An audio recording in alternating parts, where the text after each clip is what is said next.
Praise the lord. ఈరోజు దేవుని వాక్యము 118 కీర్తన 29వ వచనము. యెహోవా దయాళుడు, ఆయన కృప నిరంతరము నిలుచున్నది. ఇక్కడ చూడండి, యెహోవా ఎలాంటి వాడట? దయాళుడట.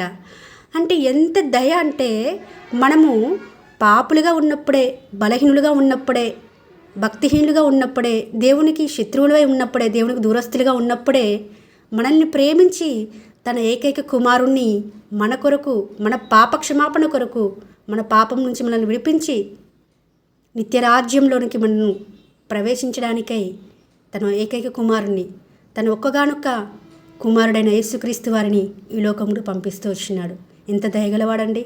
మనమేదో దేవునికి మరి అన్నిటినీ సమర్పించుకొని దేవుని కొరకు జీవించేవారం కాదండి. అయినప్పటికీ దినదినము మనం తప్పిపోతున్నా, పడిపోతున్నా, విశ్వాసంలో వెనుకంజ వేస్తున్నా తన వాక్యం చెంతకు నడిపించి ఆయన దయగల మాటలను మనకు వినిపింపచేసి, మనలో ఆలోచన కలగచేసి, మన హృదయంలో ఒప్పింపచేసి మరలా ఆయన సన్నిధి అనుభవించే భాగ్యంను మనకు అనుగ్రహిస్తూ ఉన్నాడు.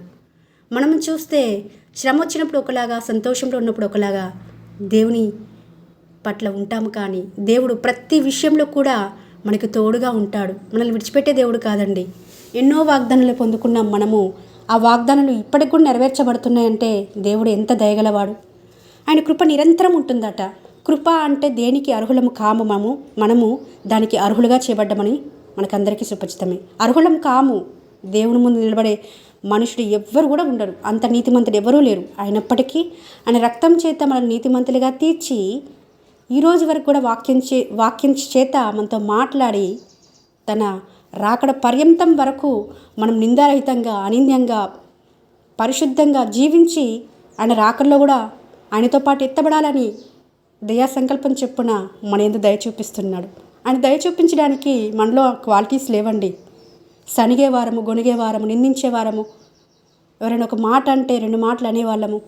అలాంటి మనస్తత్వాలు కలిగిన మనల్ని దయ చూపించి ఆయన కృప చెప్పునే నిరంతరమైన కృప మన ఎడల ఉన్నది కాబట్టే ఇంకనూ మనము జీవించి ఉన్నాము.